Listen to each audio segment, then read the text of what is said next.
दोस्तों, बिहार में जो वोटर लिस्ट है, उसमें विशेष संघन पुनरीक्षण जो है, वो मामला है वेरिफिकेशन का। ये मामला सुप्रीम कोर्ट पहुंचा। आपको पूरी बात बताते हैं। ये जो एसोसिएशन फॉर डेमोक्रेटिक रिफॉर्म है, एडीआर है, इसने सुप्रीम कोर्ट में याचिका दाखिल की है और इसमें कहा है कि चुनाव आयोग जल्दबाजी में ही आदेश दे दिया है और इसे ही आप रद्द कर दीजिए, क्योंकि इसमें करीब-करीब 2 करोड़ 90 लाख वोटर्स का नाम कट जाएगा। संविधान का उल्लंघन। और साथ में एडीआर ने अपनी याचिका में कहा कि चुनाव आयोग का ये जो निर्णय है, संविधान के कई अनुच्छेदों का उल्लंघन करता है। एडीआर का कहना है कि यह संविधान के अनुच्छेद 14, 19, 21, 325 और 326, जनप्रतिनिधित्व कानून 1950 और उसके रजिस्ट्रेशन ऑफ इलेक्टोरल्स रूल 1960 के नियम 21A का उल्लंघन करता है और इसीलिए सुप्रीम कोर्ट निर्वाचन आयोग के इस कदम पर रोक लगाए। सुप्रीम कोर्ट तो कह रही है कि हम सुनवाई करेंगे, लेकिन हम समझने वाली बात यह है, इसमें ये समझेंगे कि जो अनुच्छेद 326 है, इसका जिक्र काफ़ी जगह पर मिलेगा आपको।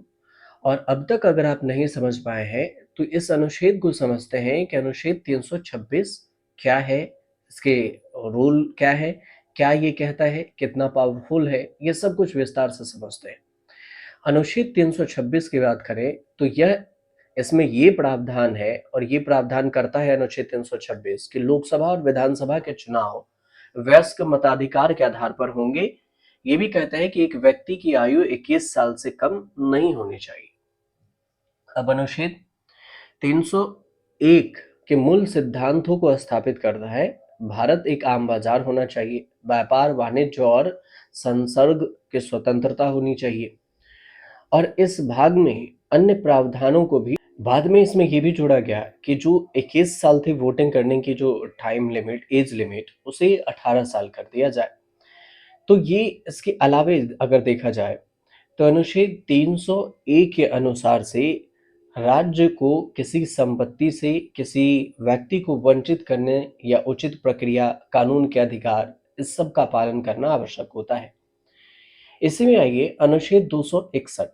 इसमें ये कहा गया है कि पूरे विश्वास और श्रेय को भारत के सभी क्षेत्रों में सार्वजनिक रूप से संघ और हर राज्य की न्यायिक कार्रवाई और अभिलेख और न्यायिक कार्रवाइयों को दिया जाएगा, मतलब मदद किया जाएगा, किसी के साथ भेदभाव नहीं किया जाएगा।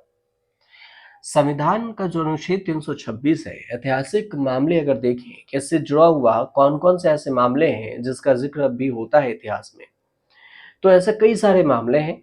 आपको कुछ उदाहरण और कुछ केस के बारे में बताते हैं।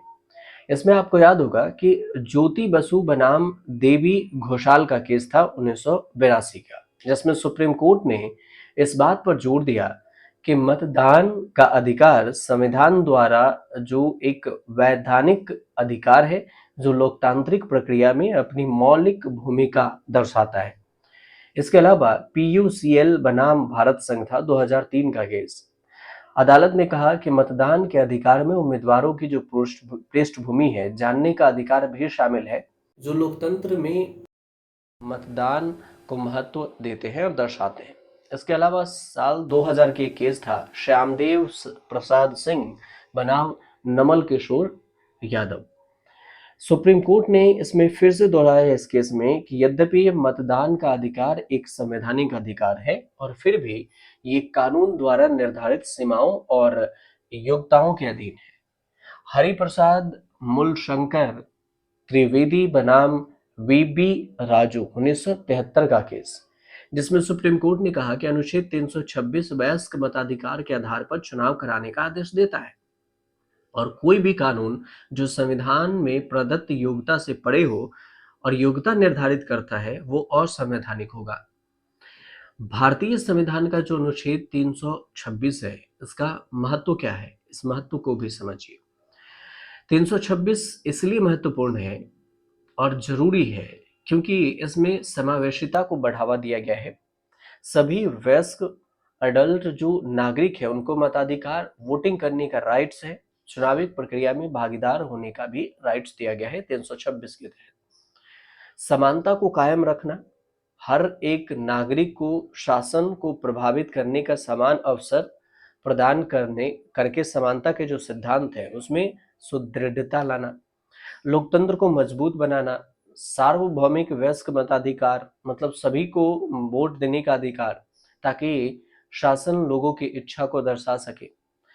अब भारतीय संविधान का अनुच्छेद 326 ये भी कहता है कि विकास और संशोधन अनुच्छेद 326 में सबसे ज्यादा उल्लेखनीय संशोधन है 1988 का 61वां संशोधन अधिनियम है, जिसमें वोटर की जो आयु है वो 21 साल से घटाकर 18 साल कर दी गई।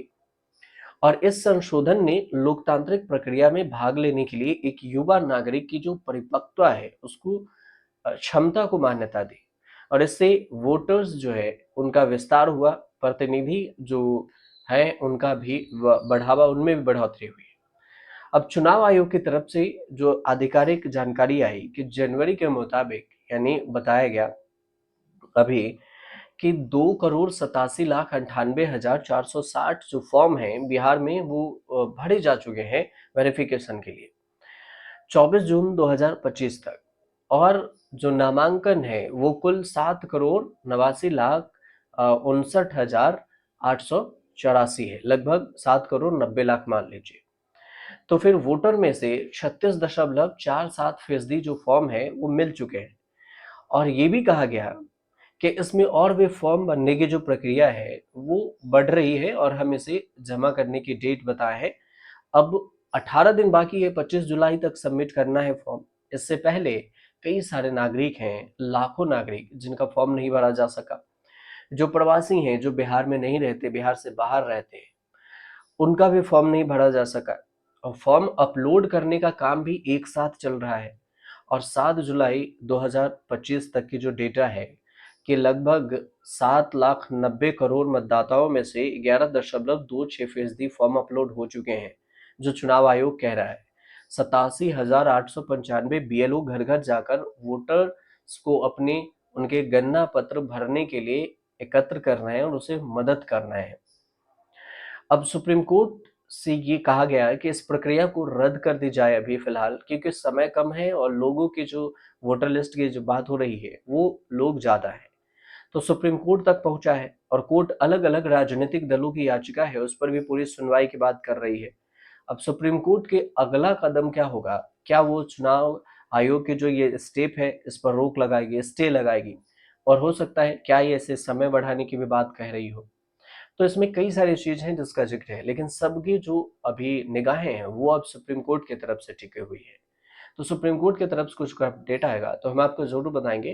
फिलहाल आपको जो जानकारी अगर सही लगी हो तो हमारे चैनल से जरूर जुड़िए, सब्सक्राइब कीजिए, शेयर कीजिए, कमेंट जरूर कीजिएगा।